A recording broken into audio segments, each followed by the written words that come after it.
Hello friends, good morning. कैसे हैं आप सब? रियली फिट एंड फाइन होंगे। तो आज मैं आप लोगों के लिए लेके आई हूँ कुछ तीखी, कुछ मीठी, कुछ खट्टी, एक कहानी, बिना बिजली का गांव। तो दोस्तों, ये कहानी बहुत अच्छी है, आप लोग ज़रूर देखिएगा और हमें कमेंट करके ज़रूर बताइएगा कि आप लोगों को ये कहानी कैसी लगी। धन्यवाद। राधे राधे। बिना बिजली का गांव। बंसीपुर नाम का एक गांव था जहां साल भर से मौसम के खराब होने के कारण बिजली नहीं आती थी। बंसीपुर गांव कभी उजाले के नाम से जाना जाता था, पर आज उस गांव में चारों तरफ अंधेरा छाया हुआ था। ऐसे मानो जैसे सभी लोग बरसों पुराने बिना बिजली के ज़माने में जी रहे थे। ऐसे ही एक दिन गांव की सारी औरतें कुएं पर पानी लाकर अपनी सारी ज़रूरतों को पूरी करती थी। ऐसे ही एक दिन, आहा, मेरी कमर में इतनी दर्द हो रही है, मैं तो थक गई। मैं तो साल भर से इस कुएं से पानी खींचते खींचते परेशान हो गई। अब ना खींचता मुझसे इस कुएं से पानी। मेरे कमर में तो दर्द रहने लगा है। अब दर्द हो या कुछ भी हो बहन, घर के काम तो सारे करने ही पड़ेंगे। यह भी कुआं है जिसको एक साल पहले कोई देखता ना था, और आज देख लो इस कुएं की कितनी अहमियत है।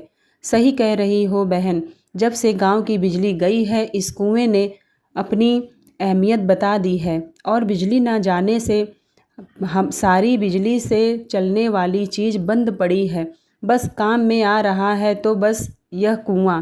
काश उन दिन गांव में वो तेज़ तूफान और आंधी ना आई होती, तो जिस वजह से तार टूटकर बिजली का ट्रांसफार्मर ना फूंकता, तो आज हमारे गांव में भी बिजली होती। ऐसे सब मिलकर अपने बिना बिजली वाले गांव की दुख, दर्द, पीड़ा एवं कहानी कह रही थी। और कुछ देर बाद सब अपने अपने घर चली जाती हैं। एक दिन नंदिनी कुएं से पानी लाकर घर पर कपड़े धो रही थी, तभी खुद से कहती है, हे भगवान, इस गर्मी में तो पूरे शरीर का पानी ही निचोड़ जाता है।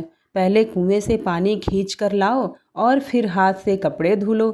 क्या फ़ायदा दहेज में वॉशिंग मशीन मिलने का? इसको तो हम बेच ही देंगे।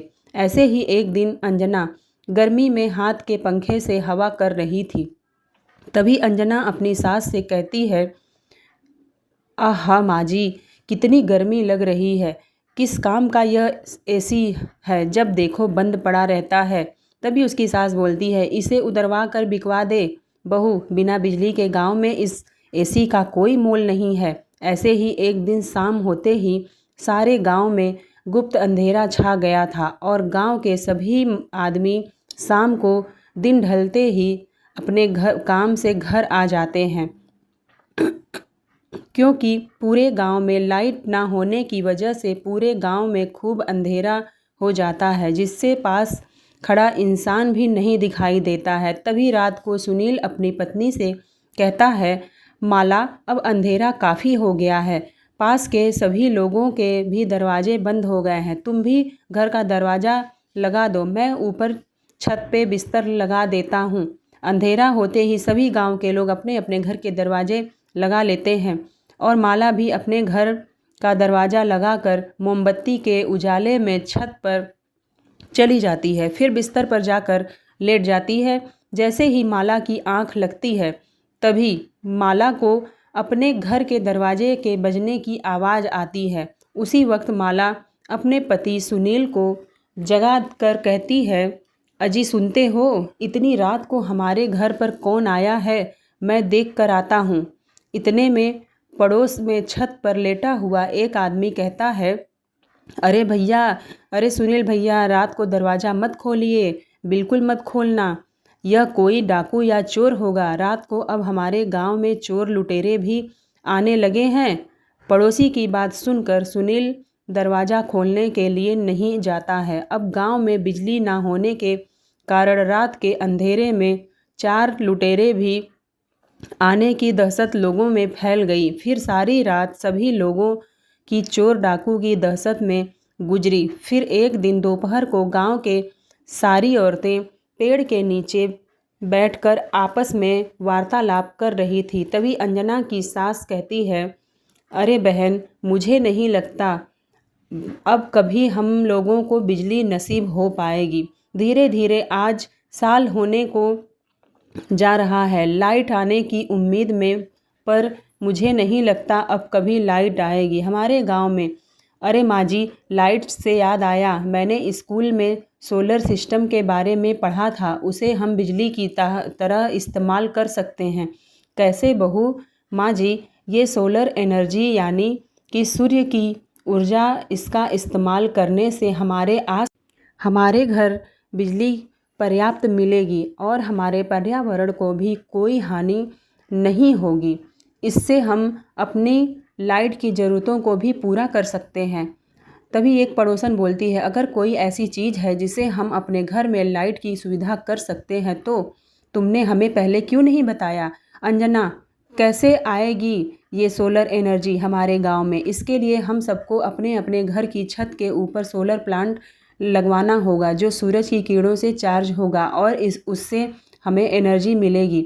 यह थोड़ा महंगा ज़रूर होता है, पर हालातों को देखते हुए बस अब यही नज़र आ रहा है। गांव की सभी औरतें सोलर पैनल लगवाने के लिए तैयार हो गई और अगले दिन ही गांव की सभी औरतों ने अपने अपने छत पर सोलर पैनल लगवा लिए, जिससे गांव के कुछ घरों में बिजली आ जाती है। तभी नंदिनी अपनी सास से कहती है, माँ जी, देखो टंकी में 2 साल बाद पानी आया है। यह तो तुम सही कह रही हो बहू, पर यह सोलर पैनल हमको महंगा पड़ा है। गांव में अभी आधे से ज़्यादा घर है जिनमें अभी लाइट नहीं थी, क्योंकि वो लोग इस सोलर पैनल का खर्चा नहीं उठा पाएंगे।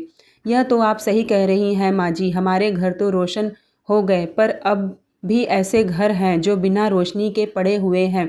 नंदिनी और उसकी सास ऐसे ही बिना रोशनी के घर की बात सुनकर उदास हो जाती हैं। और वहीं दूसरी तरफ कमला की लड़की पिंकी कहती है, माँ हमारे गांव में बिजली आ गई है। देखो नंदिनी आंटी के घर में लाइट चल रही है। नहीं बेटी, बिजली नहीं है, नंदिनी आंटी ने सोलर पैनल लगवाए हैं, तो हम भी पापा से बोलकर सोलर पैनल लगवा लेते हैं। नहीं बेटी, हमारे पास इतने पैसे नहीं हैं जो हम सोलर पैनल लगवा सकें। ऐसे ही गांव के किसी घर में लाइट आ रही थी तो किसी घर में नहीं थी। यही सिलसिला जारी रहा और एक दिन फिर से गांव की सभी औरतें उस पेड़ के नीचे बैठी थी और आपस में बातें कर रही थी। नंदिनी भाभी, आप तो एसी की हवा में अच्छी नींद आती होगी तुमको। तुम्हारे घर में तो लाइट आ गई है और एक हम हैं, पूरी रात 1 मिनट को आँख नहीं लगती। गर्मी के मारे क्या मज़े आ रहे हैं। कमला दीदी, कर्जा लेकर लगवाया था यह सोलर पैनल, अभी तक नहीं उतरा सर से। कर्जा बड़ा ही महंगा पड़ गया यह सोलर पैनल, इससे तो अच्छी हमारी लाइट ही ठीक थी। कमला और नंदिनी की बात सुनकर अंजना कहती है, मैं यह सोच रही थी कि क्यों न हम लोग गांव में बिजली लाने की कुछ जुगाड़ करें। पर हम गांव में बिजली कैसे ला सकते हैं जब आज तक मर्द लोग इस गांव में बिजली नहीं लेकर आ सके। हम मर्द लोगों से कम है क्या?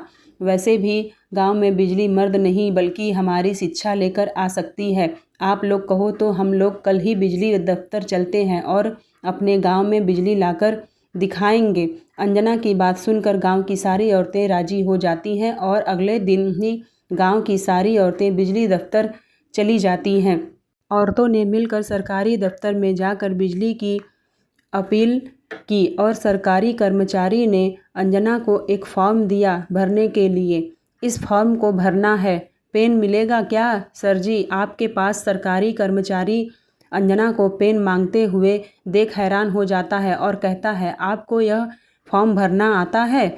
जी हाँ, आता है। आप पेन मुझे देंगे कि नहीं? सरकारी कर्मचारी अंजना को पेन देता है और अंजना पूरे फॉर्म को इंग्लिश में भर देती है, जिसे देखकर कर्मचारी भी शौक में रह जाता है।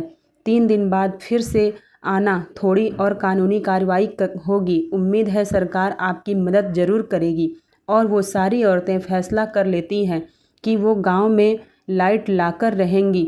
और अंत में एक दिन गांव में सरकारी कर्मचारी बिजली जोड़ने के लिए आ जाते हैं। अंजना का पति मुकेश कहता है, आखिरकार हमारी गांव की औरतों ने गांव में बिजली के तार जुड़वाई दिए और उनकी मेहनत रंग लेकर आई है। सभी लोग गांव में 2 साल बाद बिजली आने के इंतज़ार में खुश हो रहे थे और थोड़ी देर बाद बिजली के तार जुड़ जाते हैं और गांव के सभी घर और सड़कें उजागर हो जाती हैं। ये लाइट आ गई, देखो, बच्चे बड़े खुश हो जाते हैं। सभी बच्चे लाइट आने की खुशी में बाहर सड़क पर रोशनी में नाचने लगते हैं। पूरे 2 साल बाद बंसीपुर गांव में लाइट आई थी। अब घर में पड़ी सूखी टंकियों में भी पानी आना शुरू हो जाता है और गांव के सभी लोग रात को सड़कों पर खड़े होकर लाइट का आनंद ले रहे होते हैं।